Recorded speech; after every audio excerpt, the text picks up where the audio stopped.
ಎರಡನೆಯ ಪಿತೃಗಣ ಅವರನ್ನು ಅಗ್ನಿಶ್ವಾತ್ತರು ಅಂತ ಕರೀತಾರೆ. ಇವರಿಗೆ ಯಾಕೆ ಈ ಹೆಸರು ಅನ್ನುವುದನ್ನು ನಾವು ನಿನ್ನೆ ಗಮನಿಸಿದ್ದೇವೆ. ಈ ಅಗ್ನಿಶ್ವಾತ್ತ ಅಂತಕ್ಕಂತಹ ಪಿತೃಗಣ, ಇವರಿಗೆ ಒಬ್ಬಳು ಮಾನಸ ಕನ್ಯೆ, ಆಕೆಗೆ ಅಚ್ಚೋದೆ ಅಂತ ಹೆಸರು. ಅಚ್ಚೋದ ಅನ್ನುವ ಶಬ್ದಕ್ಕೆ ಅರ್ಥ ಏನು? ಸ್ವಚ್ಛವಾದ ನೀರು ಉಳ್ಳದ್ದು ಅಂತ. ಉದ ಅಂದರು ಉದಕ ಅಂದರು ಅರ್ಥ ಒಂದೇ. ಅಚ್ಛ ಅಂದರೆ ಸ್ವಚ್ಛ ಅಂತ ಅರ್ಥ. ಅಚ್ಛವಾದ ಉದ ಉಳ್ಳದ್ದು ಅಚ್ಚೋದ. ದೇವಲೋಕದಲ್ಲಿ ಒಂದು ಸರೋವರ ಇದೆ, ಅದಕ್ಕೆ ಅಚ್ಚೋದ ಅಂತಲೇ ಹೆಸರು. ಆ ಅಚ್ಚೋದ ಸರೋವರ ಈ ಅಚ್ಚೋದೆಯ ಕಾರಣದಿಂದ ಆವಿರ್ಭೂತವಾಯಿತು ಅಂತ ಹರಿವಂಶ ಪುರಾಣ ಹೇಳ್ತದೆ. ಹೇಗೆ ಸೂರ್ಯನ ಮಗಳಾದ ಯಮುನೆ ಮತ್ತು ತಪತಿಯಿಂದ ಯಮುನಾ ಮತ್ತು ತಪತಿ ಅಂತಕ್ಕಂತಹ ಎರಡು ಮಹಾನದಿಗಳ ಆವಿರ್ಭಾವವಾಗಿದೆಯೋ, ಹಾಗೆಯೇ ಪಿತೃಮಾನಸ ಕನ್ಯೆಯಾದಂತಹ ಅಚ್ಚೋದೆಯಿಂದಾಗಿ ದೇವಲೋಕದಲ್ಲಿ ಅಚ್ಚೋದ ಅಂತಕ್ಕಂತಹ ಸರೋವರದ ನಿರ್ಮಾಣವಾಯಿತು. ಆ ಸರೋವರಕ್ಕೆ ಅಭಿಮಾನಿನಿಯಾಗಿರ್ತಕ್ಕಂಥವಳು ಈ ಪಿತೃಮಾನಸ ಕನ್ಯೆಯಾದಂತಹ ಅಚ್ಚೋದೆ. ಈ ಅಚ್ಚೋದೆಯ ಕಥೆ ಇನ್ನಷ್ಟು ರೋಚಕವಾದದ್ದು. ಆಕೆ ತನ್ನ ತಂದೆ ಯಾರು ಅಂತ ಗೊತ್ತಾಗದೆ ತನ್ನ ಯೋಗ ಶಕ್ತಿಯಿಂದ ಆಕಾಶ ಮಾರ್ಗದಲ್ಲಿ ಸಂಚಾರ ಮಾಡ್ತಾ ಇದ್ದಾಳೆ. ತನ್ನ ಪಿತೃಗಳು ಆ ಅಗ್ನಿಶ್ವಾತ್ತರೆಂಬ ಪಿತೃಗಣ. ಆದರೆ ಅಗ್ನಿಶ್ವಾತ್ತರು ಅವರು ಅಮೂರ್ತ ಪಿತೃಗಳು. ಅಮೂರ್ತರು ಅಂದರೆ ಏನು? ಧರ್ಮಮೂರ್ತಿ ಧರಾಹಿತೆ, ಅವರಿಗೆ ಧರ್ಮವೇ ಅವರ ಶರೀರ. ಆದ್ದರಿಂದ ಈ ಕಣ್ಣಿಗೆ ಕಾಣಿಸುವಂತಹ ಶರೀರ ಅವರಿಗಿಲ್ಲ. ಅಂಥವರು ಯಾರು ಪಿತೃಗಳು ಅಂತ ಗೊತ್ತೇ ಆಗ್ತಾ ಇಲ್ಲ ಇವಳಿಗೆ. ಅದಕ್ಕೆ ಸರಿಯಾಗಿ ತನ್ನ ತಂದೆ ಯಾರು ಅಂತ ಆಲೋಚನೆ ಮಾಡ್ತಾ ಇದ್ದಂತಹ ಅಚ್ಚೋದೆಗೆ ಒಂದು ವಿಮಾನ ಕಾಣಿಸಿತು. ಆ ವಿಮಾನದಲ್ಲಿ ನೋಡಿದರೆ ಒಬ್ಬ ಸ್ಫುರದ್ರೂಪಿಯಾದಂತಹ ಯುವಕ ಒಬ್ಬಳು ಯುವತಿಯ ಜೊತೆಗೆ ಕುಳಿತಿರುವಂಥದ್ದು ಕಂಡಿತು. ಅದು ಕಂಡ ಕೂಡಲೇ ನಾನು ಆಕಾಶದಲ್ಲಿ ಸಂಚಾರ ಮಾಡ್ತಾ ಇದ್ದೇನೆ, ಈ ದಂಪತಿಗಳು ಕೂಡ ಆಕಾಶದಲ್ಲಿ ಸಂಚಾರ ಮಾಡ್ತಾ ಇದ್ದಾರೆ, ಆದ್ದರಿಂದ ಇವನೇ ನನ್ನ ತಂದೆ ಅಂತ ಅವಳು ತೀರ್ಮಾನ ಮಾಡ್ತಾಳೆ. ತೀರ್ಮಾನ ಮಾಡಿ ಹತ್ತಿರಕ್ಕೆ ಹೋಗ್ತಾಳೆ. ಹತ್ತಿರಕ್ಕೆ ಹೋಗಿ ಅಪ್ಪ ಅಂತೇಳಿ ನಮಸ್ಕಾರ ಮಾಡಬೇಕು ಅಂತ ಯೋಚನೆ ಮಾಡ್ತಾ ಇರುವ ಹಾಗೆ ಇವಳು ದಪ್ಪನೆ ಬೀಳುವುದಕ್ಕೆ ಪ್ರಾರಂಭ ಆಗಿಬಿಡ್ತಾಳೆ. ಆ ವಿಮಾನದಲ್ಲಿ ಕಾಣಿಸಿದ್ದು ಯಾರು? ಅವನಿಗೆ ಅಮಾವಸು ಅಂತ ಹೆಸರು. ಅಮಾವಸು ರೀತಿಖ್ಯಾತಃ ಅದ್ರಿಕಯಾಯುತಃ, ಅದ್ರಿಕಾಪ್ಸರಸಾಯುತಃ. ಜೊತೆಗಿದ್ದವಳಿಗೆ ಅದ್ರಿಕಾ ಅಂತ ಹೆಸರು. ಅವಳು ಒಬ್ಬಳು ಅಪ್ಸರಸ್ತ್ರೀ. ಅಪ್ಸರಸ್ ಆಗಿರತಕ್ಕಂತಹ ಅದ್ರಿಕೆಯ ಜೊತೆಗಿರುವ ಅಮಾವಸು ಅಂತ ಖ್ಯಾತನಾದಂತಹ ರಾಜ ತಾನು ಎತ್ತರದ ವಿಮಾನದಲ್ಲಿ ಸಂಚಾರ ಮಾಡ್ತಾ ಇದ್ದಾನೆ. ಆ ಕಾಲದಲ್ಲಿ ಯಾರ ಹತ್ರವೂ ವಿಮಾನ ಇರಲಿಲ್ಲ. ವಿಮಾನ ಇದ್ದದ್ದು ಈ ಅಮಾವಸುವಿನ ಕೈಯಲ್ಲಿ. ಆದ್ದರಿಂದ ಅಮಾವಸುವಿಗೆ ಉಪರಿಚರ ಅಂತ ಬೇರೆ ಹೆಸರಿತ್ತು. ಉಪರಿ ಅಂದರೆ ಆಕಾಶದಲ್ಲಿ ಸಂಚರಿಸುವ, ಉಳಿದವರೆಲ್ಲ ನೆಲದಲ್ಲಿ ಸಂಚಾರ ಮಾಡ್ತಾ ಇದ್ದರೆ ಈ ಅಮಾವಸುವನ್ನು ಉಪರಿಚರ ವಸು ಅಂತ ಕರಿತಾ ಇದ್ದರು. ಹಾಗೆ ವಿಮಾನದಲ್ಲಿ ಸಂಚಾರ ಮಾಡ್ತಾ ಇದ್ದಂತಹ ಅಮಾವಸು ಮತ್ತು ಅದ್ರಿಕೆ ಇವರಿಬ್ಬರನ್ನು ನೋಡಿದಂತಹ ಈ ಪಿತೃಮಾನಸ ಕನ್ಯೆಯಾದ ಅಚ್ಚೋದೆ ಇವರೇ ನನ್ನ ತಂದೆ ತಾಯಿಯರು ಅಂತ ತಪ್ಪಾಗಿ ತಿಳಿದುಕೊಂಡಳು. ನೋಡಿ, ತಂದೆ ತಾಯಿಯರು ಕಾಣಿಸಿಕೊಳ್ಳದೆ ಹೋದರೆ ಈ ಸಮಸ್ಯೆ ಆಗ್ತದೆ ಈಕೆಗೆ. ಈ ತಪ್ಪು ತಿಳಿದದ್ದುಂಟಲ್ವ, ಇದೊಂದು ದೋಷ. ಯಾವುದನ್ನು ತಪ್ಪು ತಿಳಿದರೂ ಅದೊಂದು ದೋಷ. ಅದು ದೇವತೆಗಳಲ್ಲಿ ಅಂಥದ್ದು ದೊಡ್ಡ ದೋಷ. ಮನುಷ್ಯರಲ್ಲಿ ತಪ್ಪು ತಿಳ್ಕೊಂಡ್ರೆ ಆಮೇಲೆ ಸರಿ ಮಾಡಿಕೊಳ್ತಾರೆ. ಸಾಮಾನ್ಯವಾಗಿ ತಪ್ಪು ತಿಳಿಯುವುದೇ ಜಾಸ್ತಿ. ಸರಿಯಾಗಿ ತಿಳ್ಕೊಂಡಿದ್ದಾರೆ ಅಂದರೆ ಅದೊಂದು ಅದೃಷ್ಟ ವಿಶೇಷದಿಂದ ತಿಳ್ಕೊಂಡಿದ್ದಾರೆ ಅಂತ ಅರ್ಥ. ಆದರೆ ದೇವತೆಗಳಲ್ಲಿ ತಪ್ಪು ತಿಳಿಯುವುದು ಅನ್ನೋದಿಲ್ಲ. ಇವಳು ತಪ್ಪು ತಿಳಿದಳಲ್ಲ. ತಪ್ಪು ತಿಳಿದ ಪಕ್ಷದಲ್ಲಿ ಅದನ್ನು ಸಂಸ್ಕೃತದಲ್ಲಿ ವ್ಯಭಿಚಾರ ಅಂತ ಕರೀತಾರೆ. ಇಲ್ಲಿ ಹರಿವಂಶ ಹೇಳಿತು, ಈ ವ್ಯಭಿಚಾರದ ಕಾರಣದಿಂದ ಆಕೆ ಯೋಗ ಭ್ರಷ್ಟಳಾಗಿ ಆಕಾಶದಿಂದ ಬಿದ್ದಳು ಅಂತ. ಇಷ್ಟಕ್ಕೆ ದೊಡ್ಡ ತೊಂದರೆಯಾಯಿತು ಆಕೆಗೆ. ತಂದೆ ತಾಯಿಯರಲ್ಲದೇ ಇದ್ದ ವ್ಯಕ್ತಿಗಳನ್ನು ತಂದೆ ತಾಯಿಯರು ಅಂತ ತಪ್ಪಾಗಿ ಭಾವಿಸಿದಂತಹ ಮಾನಸ ವ್ಯಭಿಚಾರದ ಕಾರಣದಿಂದ ಆಕೆ ಆಕಾಶದಿಂದ ಯೋಗಭ್ರಷ್ಟಳಾಗಿ ಬೀಳುವುದಕ್ಕೆ ಪ್ರಾರಂಭಿಸಿತು. ಕೆಳಗೆ ಬೀಳ್ತಾ ಇದ್ದವಳು ಹೆದರಿಕೆಯಿಂದ ಪಾಹಿ ಪಾಹಿ ಅಂತ ಕೂಗಿಕೊಂಡಳು. ರಕ್ಷಮಾಂ ಅಂತ ಕೂಗಿಕೊಂಡಿದ್ದಾಳೆ, ನನ್ನನ್ನು ರಕ್ಷಿಸಿ. ಜೋರಾಗಿ ಆಕೆ ಕೂಗ್ತಾ ಇದ್ದ ಹಾಗೆ ಇನ್ನೇನು ಕೆಳಕ್ಕೆ ಬಿದ್ದು ನಕ್ಷತ್ರ ಲೋಕ ಅಲ್ಲ, ಅದಕ್ಕಿಂತ ಕೆಳಗೆ ಇರತಕ್ಕಂತಹ ಪಕ್ಷಿಗಳು ಹಾರಾಡುವ ಪ್ರದೇಶಕ್ಕೆ ಬೀಳಬೇಕು. ಹಾಗೆ ಬೀಳ್ತಾ ಇರುವಾಗ ತಿಷ್ಠ ಅಂತ ಒಂದು ಶಬ್ದ ಕೇಳಿಸಿದ್ದೇ ತಡ ಇವಳು ಬೀಳ್ತಾ ಇದ್ದವಳು ಠಂಗನೆ ನಿಂತಳು. ತ್ರಿಶಂಕು ಆಕಾಶದಲ್ಲಿ ಸಿಕ್ಕಾಕೊಂಡಾಗ ಇವಳು ಸಿಕ್ಕಾಕೊಂಡ್ಳು. ಆಕಾಶದಲ್ಲಿ ಮೇಲಕ್ಕೂ ಹೋಗಲಿಕ್ಕಾಗುವುದಿಲ್ಲ, ಕೆಳಕ್ಕೂ ಬೀಳ್ತಾ ಇಲ್ಲ, ಅಲ್ಲಿ ಸಿಕ್ಕ ಹಾಕಿಕೊಂಡಿದ್ದಾಳೆ. ತಿಷ್ಠ ಅಂತ ಶಬ್ದ ಎಲ್ಲಿಂದ ಬಂತು? ನಿಲ್ಲು ಅಂತ ಮಾತು ಬಂತಲ್ಲ, ಎಲ್ಲಿಂದ? ನೋಡ್ತಾಳೆ, ಏನೂ ಕಾಣಿಸುವುದಿಲ್ಲ. ಏನೂ ಕಾಣಿಸದೇ ಹೋದಾಗ ಈ ದೀಪಕ್ಕೆ ಬರುವ ಹುಳಗಳು ಉಂಟಲ್ವ, ದೀಪಾವಳಿಯ ಸಮಯದಲ್ಲಿ ಒಂದು ಹುಳಗಳು ಹಾರ್ತಾ ಇರ್ತಾವಲ್ಲ, ಆ ರೀತಿಯ ಹುಳಗಳ ಹಾಗೆ ಒಂದು 4 ಕಂಡುವಂತೆ 4 ಹುಳಗಳ ಹಾಗೆ. ಏನದು ಹುಳಗಳು ಅಂತ ನೋಡಿದರೆ ಅದು ವಿಮಾನ.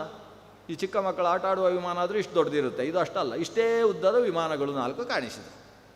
ಆ 4 ವಿಮಾನದ ಒಳಗೆ ನೋಡ್ತಾಳೆ. ತಿಷ್ಠ ಅಂತ ಶಬ್ದ ಇಲ್ಲಿಂದ ಬಂತು. ಏನು ಒಳಗಿದೆ ಅಂತ ನೋಡಿದರೆ ಸಾಸಿವೆಗಿಂತ ಚಿಕ್ಕದಾದಂತಹ ಮೂರ್ತಿಯುಳ್ಳವರು 4 ಜನ ಕಾಣಿಸಿದರಂತೆ. ಅವರು ಮಾತಾಡಿದರು ಈಕೆ ಹತ್ರ, ಮಗಳೇ, ನಾವು ನಿಮ್ಮ ಅಪ್ಪಂದಿರು, ನೀನು ಇನ್ಯಾರನ್ನೋ ಅಪ್ಪಂದಿರು ಅಮ್ಮಂದಿರು ಅಂತ ತಿಳ್ಕೊಂಡು ಬಿಟ್ಟಿಯಲ್ಲ, ಆ ಕಾರಣದಿಂದ ನೀನು ಕೆಳಗೆ ಬೀಳಬೇಕಾಯಿತು. ಬೀಳಬೇಕಾದದ್ದನ್ನು ಸ್ವಲ್ಪ ಹೊತ್ತು ನಿಲ್ಲಿಸಿದ್ದು ಯಾಕೆ ಅಂದರೆ ನಿನಗೆ ಬುದ್ಧಿ ಹೇಳೋಣ ಅಂತ ಅಷ್ಟೇ. ನಾವೇನು ನಿಲ್ಲಿಸ್ಲಿಕ್ಕೆ ಆಗೋದಿಲ್ಲ, ನೀನು ಬೀಳುವುದೇ, ಕೆಳಗೆ ಬೀಳಬೇಕಾಗ್ತದೆ. ಯಾಕೆ ಬೀಳಬೇಕಾಗ್ತದೆ? ಯಾಕಂದರೆ ನೀನು ದೇವತೆಯಾಗಿ ತಪ್ಪು ಮಾಡಿದ್ದೀಯಲ್ಲ. ಮನುಷ್ಯರಾಗಿ ತಪ್ಪು ಮಾಡಿದರೆ ದೊಡ್ಡ ವಿಷಯ ಅಲ್ಲ. ಯಾಕಂದರೆ ಮನುಷ್ಯರಾಗಿ ತಪ್ಪು ಮಾಡಿದರೆ ಆ ತಪ್ಪಿನ ಫಲವನ್ನು ಅವರು ಸತ್ತ ಮೇಲೆ ಅನುಭವಿಸ್ತಾರೆ. ಆದರೆ ದೇವತೆಗಳಾಗಿ ತಪ್ಪು ಮಾಡಿದರೆ ಅವರು ಆ ಶರೀರದಲ್ಲೇ ಅನುಭವಿಸಬೇಕಾಗ್ತದೆ. ಆದ್ದರಿಂದ ನೀನು ಮಾಡಿದ ತಪ್ಪಿಗೆ ಈಗಲೇ ತಪ್ಪಿಗೆ ಸರಿಯಾದ ಫಲವನ್ನು ಅನುಭವಿಸಬೇಕಾಗ್ತದೆ. ಪ್ರೇತ್ಯ ಮಾನುಷೇ ಸದ್ಯ ಫಲಂತಿ ಪಾಪಾನಿ, ಆ ಫಲ ಆ ಹೊತ್ತಿಗೆ ಫಲಿಸುವುದು ದೇವತೆಗಳಲ್ಲಿ, ಮನುಷ್ಯರಲ್ಲಿ ಪ್ರೇತ್ಯ, ಅವರು ಪ್ರೇತವಾದ ಮೇಲೆ ನೀನೀಗ ಮಾಡಿದ ತಪ್ಪಿಗೆ ಈಗಲೇ ಅನುಭವಿಸಬೇಕಾಗ್ತದೆ. ಆಗ ಈ ಮಗಳು ದೀನಳಾಗಿ, ಅನಾಥಳಾಗಿ, ಯಾರು ನನ್ನನ್ನು ಹೆತ್ತವರೋ ಅವರೇ ನನಗೆ ನಾಥರು, ನನಗೆ ರಕ್ಷಣೆಯನ್ನು ಕೊಡಬೇಕಾದವರು, ಅವರೇ ನನ್ನ ಕೈ ಬಿಟ್ಟ ಪಕ್ಷದಲ್ಲಿ ನಾನು ಹೇಗೆ ಬದುಕಬೇಕು ಅಂತ ಆ ಪಿತೃಗಳ ಪ್ರಾರ್ಥನೆ ಸಲ್ಲಿಸಿದಾಗ ಕರುಣಾಳುಗಳಾದಂತಹ ಆ ಪಿತೃದೇವತೆಗಳು, ಅಗ್ನಿಶ್ವಾತ್ತ ಅಂತ ಹೇಳುವ ಅಮೂರ್ತ ಪಿತೃಗಳು ಈಕೆಗೆ ಅನುಗ್ರಹ ಮಾಡ್ತಾರೆ.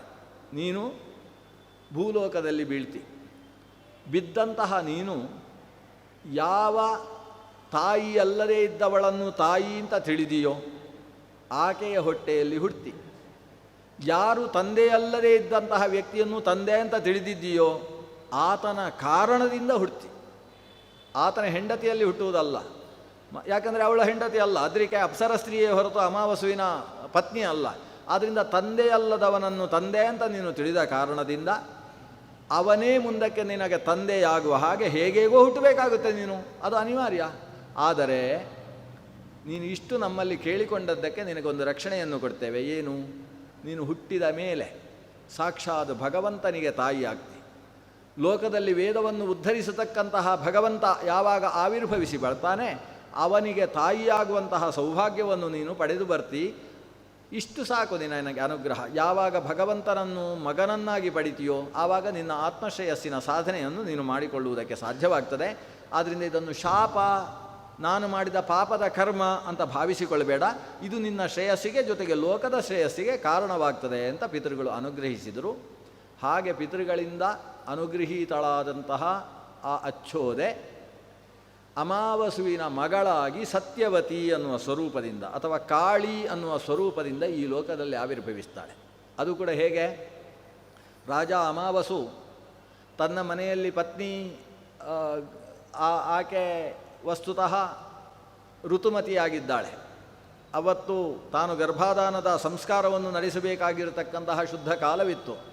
ಆದರೆ ಗುರುಗಳ ಆದೇಶದ ಮೇರೆಗೆ ಗುರುಗಳು ಬಯಸಿದ್ದನ್ನು ತರುವುದಕ್ಕೋಸ್ಕರ ತಾನು ಕಾಡಿಗೆ ಹೋಗಿದ್ದಾನೆ. ಕಾಡಿನಲ್ಲಿ ಅವರು ಬಯಸಿದ್ದು ಅದು ಎಷ್ಟು ಹೊತ್ತಾದರೂ ಸಿಗಲಿಲ್ಲ. ಮಧ್ಯಾಹ್ನದ ತನಕ ಹುಡುಕಿ ಸಿಗದೇ ಹೋದಾಗ ಆ ಸೂರ್ಯನ ಬಿಸಿಲಿನಿಂದ ಕಂಗೆಟ್ಟಂತಹ ರಾಜ ಒಂದು ವೃಕ್ಷದ ತಟದಲ್ಲಿ ಸ್ವಲ್ಪ ನೀರು ಕುಡಿದು ತಾನು ಸ್ವಲ್ಪ ವಿಶ್ರಮಿಸಿದ್ದಾನೆ. ಅಷ್ಟರಲ್ಲಿ ಆತನಿಗೆ ಕಣ್ಣಿನಲ್ಲಿ ನಿದ್ದೆ ಕಾಣಿಸಿಕೊಂಡಿದೆ. ತನ್ನ ಮನೆಯಲ್ಲಿದ್ದಂತಹ ಪತ್ನಿಯನ್ನು ನೆನೆಸಿಕೊಳ್ತಾನೆ. ಆತನ ಪ್ರಜನನ ಶಕ್ತಿ ಸ್ಖಲಿತವಾಗ್ತದೆ. ಸ್ಖಲಿತವಾದ ಕೂಡಲೇ ಆತ ಒಂದು ಅಶ್ವತ್ಥದ ಎಲೆಯ ದೊನ್ನೆಯನ್ನು ಮಾಡಿ ಅದರಲ್ಲಿ ತನ್ನ ಪ್ರಜನನ ಶಕ್ತಿಯನ್ನು ತುಂಬಿಸಿ ತನ್ನ ಜೊತೆಗಿದ್ದಂತಹ ಒಂದು ಗಿಡುಗ ಹಕ್ಕಿಯ ಕೈಯಲ್ಲಿ ಅದನ್ನು ಕೊಟ್ಟು, ಇದನ್ನು ನನ್ನ ಪತ್ನಿಗೆ ತಲುಪಿಸು, ಪತ್ನಿ ಇದರ ಮೂಲಕವಾಗಿ ಗರ್ಭವನ್ನು ಸಂಪಾದನೆ ಮಾಡಬೇಕು ಅಂತ ಹೇಳಿ ಕಳಿಸಿಕೊಡ್ತಾನೆ. ಗಿಡುಗ ಹಕ್ಕಿ ಆಕಾಶದಲ್ಲಿ ಹಾರಿ ಬರ್ತಾ ಇರುವಾಗ ಕೈಯಲ್ಲಿ ಜಾಗೃತಿಯಾಗಿ ಯಾವುದೋ ದೊನ್ನೆಯನ್ನು ಹಿಡಿದುಕೊಂಡು ನೋಡಿದಂತಹ ಉಳಿದ ಹಕ್ಕಿಗಳು ಯಾವುದೋ ಅಪರೂಪದ ತಿನ್ನುವ ವಸ್ತು ಇದೆ ಅಂತ ಭಾವಿಸಿ ಇದನ್ನು ಆಕ್ರಮಿಸ್ತವೆ. ಅದು ಹೋರಾಡ್ತದೆ, ಕೈಯಿಂದ ಜಾರ್ತದೆ. ಜಾರಿದ್ದು ಯಮುನೆಯಲ್ಲಿ ಬೀಳ್ತದೆ. ಯಮುನೆಯಲ್ಲಿ ಬಿದ್ದಾಗ ಅಲ್ಲಿದ್ದ ಒಂದು ಹೆಣ್ಣು ಮೀನು ಗಬಕ್ಕನೆ ನುಂಗುತ್ತೆ. ನುಂಗಿದ ಪರಿಣಾಮವಾಗಿ ಆ ಮೀನಿನಲ್ಲಿ ಅಮಾವಸುವಿನ ಶಕ್ತಿ ಗರ್ಭವಾಗಿ ಪರಿಣಮಿಸ್ತದೆ. ಮಾನುಷ ಗರ್ಭ, ಒಂದು ಗಂಡು ಒಂದು ಹೆಣ್ಣು. ದಾಶರಾಜ ತಾನು ಬಲೆ ಬೀಸಿದಾಗ ಆ ಗರ್ಭಿಣಿ ಹೆಣ್ಣು ಸಿಕ್ಕುತ್ತೆ. ಅದು ಏನು ಇಷ್ಟು ಹೊಟ್ಟೆ ದೊಡ್ಡದಿದೆ, ಏನೋ ವಿಶೇಷ ಇದೆ ಅಂತ ಜಾಗೃತಿಯಾಗಿ ಅದನ್ನು ಕತ್ತರಿಸಿದಾಗ ಒಳಗೆ 2 ಮಕ್ಕಳು, ಒಂದು ಗಂಡು ಮಗು ಒಂದು ಹೆಣ್ಣು ಮಗು. ಮತ್ಸ್ಯ ಗರ್ಭದಿಂದ ಆವಿರ್ಭವಿಸಿದಂತಹ ಮಗು ಮತ್ತು ಹೆಣ್ಣು ಮಗುವನ್ನು ಇಬ್ಬರು ದಂಪತಿಗಳು ಹಿಡ್ಕೊಂಡು ಹೋಗಿ ಅವತ್ತಿನ ರಾಜನಾದ ಅಮಾವಾಸ್ಯೆಗೆ ಸಮರ್ಪಿಸ್ತಾರೆ. ಅಮಾವಾಸ್ಯೆ ನೋಡ್ತಾನೆ, ಎರಡೂ ಮಗು ಬೇಕು ಅಂತ ಅನಿಸುತ್ತೆ ಅವನಿಗೆ. ಆದರೆ ಗಂಡು ಮಗುವಿನಲ್ಲಿ ಚಕ್ರವರ್ತಿಯ ಲಕ್ಷಣ ಇರುವುದನ್ನು ನೋಡಿ ನನ್ನದೇ ಮಗು ಅಂತ ಅಂದುಕೊಂಡು ಅದನ್ನು ತಾನು ಸ್ವೀಕರಿಸಿ ದಾಶರಾಜನಿಗೆ ಹೆಣ್ಣು ಮಗುವನ್ನು ಮಾತ್ರ ಕೊಟ್ಟು ಕಳಿಸಿಕೊಡ್ತಾನೆ. ತಾನು ಸ್ವೀಕರಿಸಿದ ಮಗು ಮತ್ಸ್ಯಗರ್ಭದಿಂದ ಆವಿರ್ಭವಿಸಿದ್ರಿಂದ ಮತ್ಸ್ಯರಾಜ ಅಂತ ಮುಂದಕ್ಕೆ ಪ್ರಸಿದ್ಧವಾಗ್ತದೆ. ಕುರುಕ್ಷೇತ್ರದ ಯುದ್ಧದಲ್ಲಿ ಭಾಗವಹಿಸ್ತದೆ. ಹೆಣ್ಣು ಮಗು ದಾಶರಾಜನ ಮನೆಯಲ್ಲಿ ಬೆಳೆದು ಕಾಳಿ ಅಥವಾ ಮತ್ಸ್ಯಗಂಧಿ ಅನ್ನುವ ಹೆಸರಿನಿಂದ ಪ್ರಸಿದ್ಧವಾಗಿ ಕೊನೆಗೆ ಪರಾಶರರ ಕಾರಣದಿಂದಾಗಿ ಸತ್ಯವತಿ ಅನ್ನುವ ಹೆಸರು ಪಡೆದು ವೇದವ್ಯಾಸರ ಜನನಕ್ಕೆ ತಾನು ಕಾರಣಳಾಗ್ತಾಳೆ ಅನ್ನುವುದು ಪಿತೃವಂಶದ ಇನ್ನೊಂದು ಕುಡಿ. ಹೀಗೆ ಪಿತೃವಂಶದಲ್ಲಿ ಅಗ್ನಿಶ್ವಾತ್ತ ಅನ್ನುವ ಪಿತೃಗಣದಿಂದ ಅಚ್ಚೋದೆಯ ಆವಿರ್ಭಾವವಾಗಿ ಆ ಅಚ್ಚೋದೆಯಿಂದಾಗಿ ವೇದವ್ಯಾಸರ ಆವಿರ್ಭಾವದ ತನಕದ ಕಥೆ. ಇದು ಒಂದು ಪಿತೃಗಣಕ್ಕೆ ಸಂಬಂಧಪಟ್ಟಂತಹ ಕಥೆ.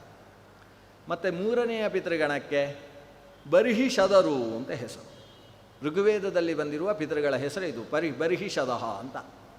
ಈ ಬರ್ಹಿಷದ ಅನ್ನುವ ಪಿತೃಗಣಕ್ಕೆ ಒಬ್ಬಳು ಹೆಣ್ಣು ಮಗಳು, ಅವಳಿಗೆ ಪೀವರಿ ಅಂತ ಹೆಸರು. ಇದು ಮಾನಸ ಕನ್ಯೆ, ಪಿತೃಮಾನಸ ಕನ್ಯೆ ಪೀವರಿ.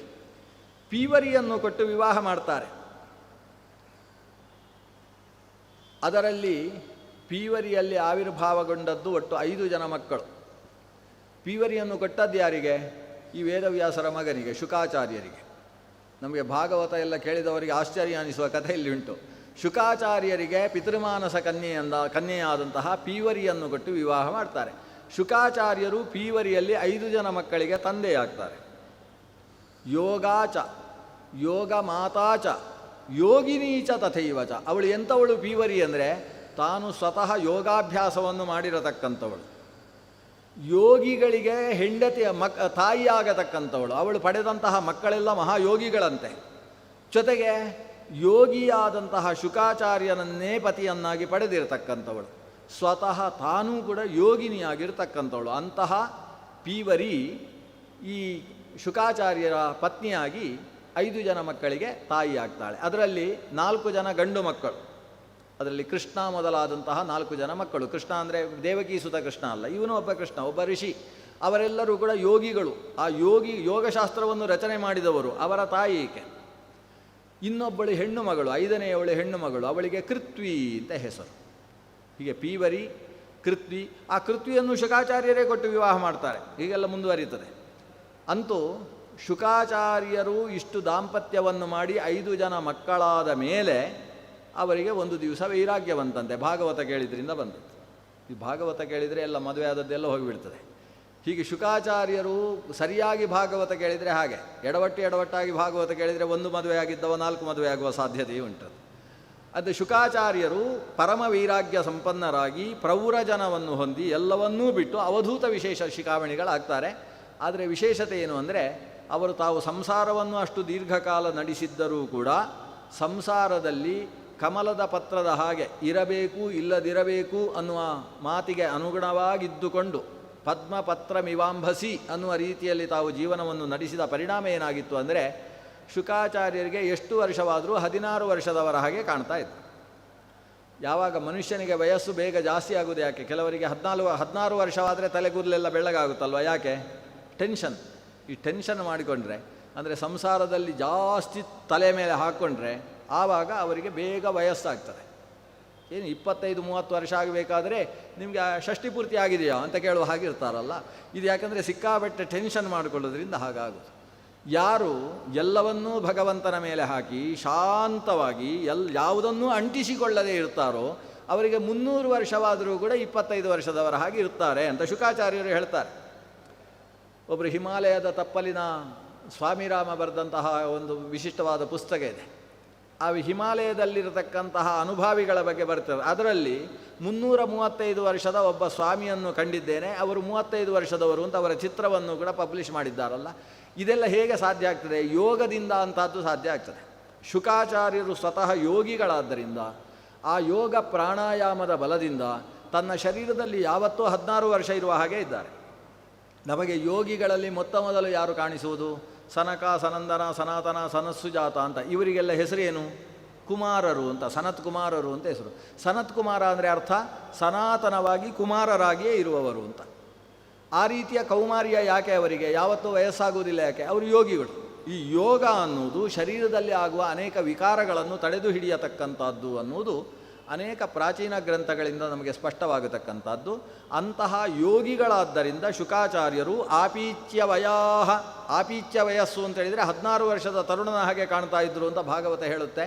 ಅಂದರೆ 16 ವರ್ಷದ ತರುಣನಾಗಿದ್ದಾನೆ ಅಂದರೆ 16 ವರ್ಷದವರು ಅಂತ ಅರ್ಥ ಅಲ್ಲ, ಎಷ್ಟೋ ವಯಸ್ಸಾಗಿದೆ ಅವರಿಗೆ, ಆದರೆ ನೋಡಲಿಕ್ಕೆ 16 ವರ್ಷದವರ ಹಾಗಿದ್ದಾರೆ ಅಂತ ಅರ್ಥ. ಈ ರೀತಿ ಪೀವರಿ ಅನ್ನುವಂತಕ್ಕಂತಹ ಕನ್ಯೆಗೆ ಈ ಪಿತೃಮಾನಸ ಕನ್ಯೆ ಅಂತ ಕರೀತಾರೆ. ಇವರು ಬರ್ಹಿಷದ ಅಂತಕ್ಕಂತಹ ಪಿತೃಗಣದ ಮಗಳು. ಹೀಗೆ 3 ರೀತಿಯಾಗಿರತಕ್ಕಂತಹ ಪಿತೃಗಣ. ಇದಾದ ಮೇಲೆ 4 ಪಿತೃಗಣ ಇದೆ. ಆ 4 ಪಿತೃಗಣ ಅದನ್ನು ಆಜ್ಯಪ, ಸೋಮಪ ಮೊದಲಾದ 4 ಗಣಗಳನ್ನು ಹೇಳ್ತಾರೆ. ಈ 4 ಗಣ ಅದು 4 ವರ್ಣಕ್ಕೆ ಸಂಬಂಧಪಟ್ಟಂತಹ ಪಿತೃಗಣ. ಆ 4 ವರ್ಣದವರು ಅದನ್ನು ವಿಶೇಷವಾಗಿ ಆರಾಧಿಸತಕ್ಕದ್ದು. ಅದರಲ್ಲಿ ಸುಸ್ವಧ ಅನ್ನೋದು ಮೊದಲನೆಯ ಪಿತೃಗಣ, ಸುಕಾಲ ಅನ್ನೋದು 2, ಆಜ್ಯಪ ಸೋಮಪ ಅಂತ 4 ಪಿತೃಗಣ ಇದೆ. ಒಟ್ಟಿನಲ್ಲಿ 7 ಪಿತೃಗಣಗಳ ಬಗ್ಗೆ ಈ ಹರಿವಂಶ ಪುರಾಣ ಹೇಳಿತು. 7 ಪಿತೃಗಣಗಳನ್ನು ಅಮೂರ್ತ ಪಿತೃಗಣ, ಸಮೂರ್ತ ಪಿತೃಗಣ ಅಂತ ಕರೆಯೋದು. ಇವರು ಇಷ್ಟೂ ಜನರು ಕೂಡ ಚಂದ್ರನ ಮೇಲೆ ವಾಸ ಮಾಡ್ತಾರೆ. ಚಂದ್ರ ಬಹಳ ಎತ್ತರದಲ್ಲಿರತಕ್ಕಂತಹ ಒಂದು ಲೋಕ. ಆ ಚಂದ್ರಲೋಕಕ್ಕಿಂತ ಮೇಲೆ ಇರತಕ್ಕಂಥದ್ದು 7 ಪಿತೃಲೋಕಗಳು. ಆ 7 ಪಿತೃಲೋಕಗಳು ಕೂಡ ಬೇರೆ ಬೇರೆ ಹಂತದಲ್ಲಿವೆ. ಚಂದ್ರನ ಊರ್ಧ್ವ ಭಾಗದಲ್ಲಿದೆ. ಆ ಪಿತೃಲೋಕಕ್ಕೆ ಈ ಚಂದ್ರನ ಊರ್ಧ್ವಗಾಮಿಯಾದಂತಹ ಕಿರಣಗಳು ಯಾವತ್ತೂ ಸಂಚಾರ ಮಾಡ್ತಾ ಇರ್ತವೆ. ಆ ಚಂದ್ರನ ಊರ್ಧ್ವಗಾಮಿಯಾದ ಕಿರಣಗಳೇ ಈ ಇಷ್ಟೂ ಪಿತೃಗಳಿಗೂ ಕೂಡ ಆಹಾರ ಸ್ವರೂಪದಲ್ಲಿದೆ. ಆದ್ದರಿಂದ ಪಿತೃಗಳ ಪೂಜೆ ಅನ್ನುವುದು ಚಂದ್ರನ ಮೂಲಕವಾಗಿ ನಡೆಯುತ್ತೆ. ಸೋಮಂ ಆಪ್ಯಾಯಯಂತಿ ಋಷಯ. ನಾವೆಲ್ಲ ಸೋಮನನ್ನು ಆಪ್ಯಾಯನಗೊಳಿಸುವುದು ಅಂದರೆ ಚಂದ್ರನನ್ನು ಪೂಜೆ ಮಾಡುವುದು. ಚಂದ್ರ ಸೋಮಃ ಆಪ್ಯಾಯಯತಿ ಪಿತೃನ್ ಅಂತ. ಚಂದ್ರ ಪಿತೃಗಳಿಗೆ ಬೇಕಾದಂತಹ ತೃಪ್ತಿಯನ್ನು ಕೊಡ್ತಾನೆ. ಹೀಗೆ ಚಂದ್ರನಿಗೂ ಪಿತೃಗಳಿಗೂ ಒಂದು ವಿಶಿಷ್ಟವಾದ ಸಂಬಂಧ ಇದೆ. ಸೂರ್ಯನ ವಂಶದಿಂದ ಶ್ರಾದ್ದದೇವ ಆವಿರ್ಭವಿಸಿದ್ದಾನೆ. ಚಂದ್ರ ಮತ್ತು ಪಿತೃಗಳಿಗೆ ಒಂದು ವಿಶಿಷ್ಟವಾದ ಸಂಬಂಧ ಇದೆ. ಆದ್ದರಿಂದ ಪಿತೃಗಳು ಸೂರ್ಯ ಮತ್ತು ಚಂದ್ರನಿಗೆ ಸಂಬಂಧಪಟ್ಟವರು. ಯಾವತ್ತು ಸೂರ್ಯ ಮತ್ತು ಚಂದ್ರ ಒಟ್ಟಿಗೆ ಇರ್ತಾರೋ ಅವತ್ತು ಪಿತೃಗಳ ದಿನ ಅಂತ ಹೆಸರಾಗ್ತದೆ. ಸೂರ್ಯ ಚಂದ್ರ ಒಟ್ಟಿಗಿರುವುದು ಅಂದರೆ ಯಾವುದು? ಅಮಾವಾಸ್ಯ ಅಂತ ಅದನ್ನು ಕರಿತೇವೆ ನಾವು. ಅಮಾವಾಸ್ಯ ಅನ್ನೋ ಶಬ್ದಕ್ಕೆ ಅರ್ಥ ಅಮ ಅಂದರೆ ಜೊತೆಗೆ, ವಾಸ ಅಂದರೆ ವಾಸ ಮಾಡುವುದು. ಯಾರ ಜೊತೆಗೆ ವಾಸ ಮಾಡುವುದು? ಯತ್ರಾಮ ವಸತಿ ತಿಥಾ ವಿನೇನ ಚಂದ್ರ. ಯತ್ರ ತಿಥೌ ಚಂದ್ರ ಇನೇನ ಅಮಾವಸತಿ. ಯಾವ ತಿಥಿಯಲ್ಲಿ ಚಂದ್ರನು ಸೂರ್ಯನ ಜೊತೆಗೆ ವಾಸ ಮಾಡ್ತಾನೋ ಅದಕ್ಕೆ ಅಮಾವಾಸ್ಯ ಅಂತ ನಾವು ಕರೆಯೋದು. ಅಂದರೆ ಯಾವುದೇ ಅಮಾವಾಸ್ಯೆ ನೀವು ನೋಡಿ, ಒಂದು ಜಾತಕದಲ್ಲಿ ಅಮಾವಾಸ್ಯೆ ಹುಟ್ಟಿದವನ ಜಾತಕ ಇದ್ದರೆ ಅದರಲ್ಲಿ ಸೂರ್ಯ ಚಂದ್ರ ಒಂದೇ ರಾಶಿಯಲ್ಲಿ ಇರ್ತಾರೆ.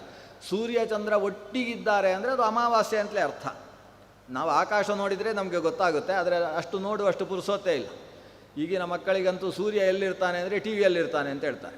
ಅವರು ಸೂರ್ಯೋದಯ ನೋಡು ಟಿ ವಿಯಲ್ಲಿ, ಆಕಾಶದಲ್ಲಿ ಸೂರ್ಯ ಸಂಚರಿಸುವುದನ್ನು ನೋಡುವುದಕ್ಕೆ ಪುರುಸೊತ್ತಿಲ್ಲ ಅನ್ನೋ ರೀತಿಯ ಮಕ್ಕಳೇ ಜಾಸ್ತಿ ಇರೋದು ಈಗ.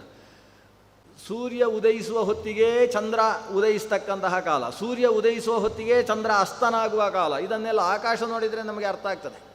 ಹುಣ್ಣಿಮೆಯ ದಿವಸ ಆಕಾಶ ನೋಡಿದರೆ ಆ ಕಡೆ ಸೂರ್ಯ ಮುಳುಗ್ತಾ ಇರ್ತಾನೆ, ಈ ಕಡೆಯಿಂದ ಚಂದ್ರ ಉದಯಿಸ್ತಾ ಇರ್ತಾನೆ. ಆದರೆ ಚಂದ್ರೋದಯ ಮತ್ತು ಸೂರ್ಯಾಸ್ತ ಒಟ್ಟಿಗೆ ಆಯಿತು ಅಂದರೆ ಸೂರ್ಯ ಮತ್ತು ಚಂದ್ರನಿಗೆ 180 ಡಿಗ್ರಿಯಷ್ಟು ಸಮಾನಾಂತರವಾದಂತಹ ಅಂತರ ಯಾವತ್ತು ಬರ್ತದೋ ಅವತ್ತಿಗೆ ಹುಣ್ಣಿಮೆ ಅಂತ ಹೆಸರು. ಮತ್ತು ಅವರಿಗೆ 90 ಡಿಗ್ರಿಯಷ್ಟು ವ್ಯತ್ಯಾಸ ಬಂದರೆ ಅಂದರೆ ಮಧ್ಯರಾತ್ರಿಯ ಹೊತ್ತಿಗೆ ಚಂದ್ರ ಉದಯನಾಗ್ತಾನೆ ಅಂತೇಳಿದರೆ ಅದಕ್ಕೆ ಕೃಷ್ಣ ಪಕ್ಷದ ಅಷ್ಟಮಿ ಅಂತ ಹೆಸರು. ತಿಥಿಗಳಲ್ಲಿ ಮಧ್ಯದ ತಿಥಿ ಅದು. ಅದೇ ಮಧ್ಯಾಹ್ನದ ಹೊತ್ತು ಚಂದ್ರ ಉದಯನಾದರೆ ಅದಕ್ಕೆ ಶುಕ್ಲ ಪಕ್ಷದ ಅಷ್ಟಮಿ ಅಂತ ಹೆಸರು. ಸೂರ್ಯ ಮತ್ತು ಚಂದ್ರ ಒಟ್ಟಿಗೆ ಇದ್ದುಕೊಂಡು ಉದಯಿಸಿ ಅಸ್ತಂಗತರಾದರೆ ಅದಕ್ಕೆ ಅಮಾವಾಸ್ಯ ಅಂತ ಹೆಸರು. ಅಂದರೆ ಅಮಾವಾಸ್ಯ ಅಂದರೆ ಸೂರ್ಯ ಮತ್ತು ಚಂದ್ರರು ಜೊತೆಗೇ ಇರತಕ್ಕಂತಹ ತಿಥಿ ಅಂತ ಅರ್ಥ. ಅದು ಸೂರ್ಯಚಂದ್ರರಿಗೆ ಸಂಬಂಧಪಟ್ಟ ಪಿತೃಗಳಿಗೆ ಅತ್ಯಂತ ಪ್ರಶಸ್ತವಾದ ಕಾಲ. ಪಿತೃಗಳಿಗೆ ಮಧ್ಯಾಹ್ನದ ಕಾಲ ಅಂತ ಕರೆಸಿಕೊಳ್ತದೆ. ಯಾಕಂದರೆ ಪಿತೃಗಳಿಗೆ ಶುಕ್ಲ ಪಕ್ಷ ಅನ್ನುವುದು ಹಗಲು, ಕೃಷ್ಣ ಪಕ್ಷ ಅನ್ನುವುದು ರಾತ್ರಿ. ರಾತ್ರಿ ಕೃಷ್ಣ ಪಕ್ಷ ಅಂದರೆ ಚಂದ್ರ ಚಿಕ್ಕದಾಗಿರತಕ್ಕಂತಹ ಕಾಲ ರಾತ್ರಿ ಆಗ್ತದೆ, ಚಂದ್ರ ದೊಡ್ಡದಾಗಿರತಕ್ಕಂತಹ ಕಾಲ ಅನ್ನುವುದು ಹಗಲಾಗ್ತದೆ. ಇದರ ಲೆಕ್ಕಾಚಾರದ ಪ್ರಕಾರ ಅಮಾವಾಸ್ಯೆಯನ್ನು ಪಿತೃಗಳ ಮಧ್ಯಾಹ್ನ ಅಂತ ಕರೀತಾರೆ. ವಸ್ತುತಃ ನಮ್ಮ ಲೆಕ್ಕಾಚಾರದ ಪ್ರಕಾರ ಅದು ಮಧ್ಯರಾತ್ರಿ ಆಗ್ತದೆ. ಆದರೆ ಅದನ್ನು ಮಧ್ಯಾಹ್ನ ಅಂತ ಶಾಸ್ತ್ರಕಾರರು ವ್ಯವಹಾರ ಮಾಡಿ ಅಮಾವಾಸ್ಯೆಯ ಹೊತ್ತಿಗೆ ಪಿತೃಗಳು ವಿಶೇಷವಾಗಿ ಆಹಾರವನ್ನು ಬಯಸ್ತಾರೆ. ಅದಕ್ಕೋಸ್ಕರ ತಿಲತರ್ಪಣಾದಿಗಳನ್ನು ಕೊಡತಕ್ಕಂಥದ್ದು ಅವರ ವಂಶದಲ್ಲಿ ಬಂದಿರತಕ್ಕಂಥವನ ಪಿತೃಋಣ ಅಪಾಕರಣಕ್ಕೆ ಸಂಬಂಧಪಟ್ಟಂತಹ ದರ್ಶಶ್ರಾದ್ದ ಅಂತ ಕರೆಸಿಕೊಳ್ಳುತ್ತದೆ. ಈ ನಿಟ್ಟಿನಿಂದ ದರ್ಶದ ವಿಷಯಗಳನ್ನು ಕೂಡ ನಾವು ಇದರ ಜೊತೆಗೆ ಅನುಸಂಧಾನ ಮಾಡಬೇಕು. ಅದಕ್ಕೆ ಸಂಬಂಧಪಟ್ಟ ವಿಷಯಗಳನ್ನು ಮತ್ತೆ ನಾಳೆ ಸೇರಿದಾಗ ಶ್ರವಣ ಮಾಡೋಣ. ಶ್ರೀಕೃಷ್ಣಾರ್ಪಣಮಸ್ತು.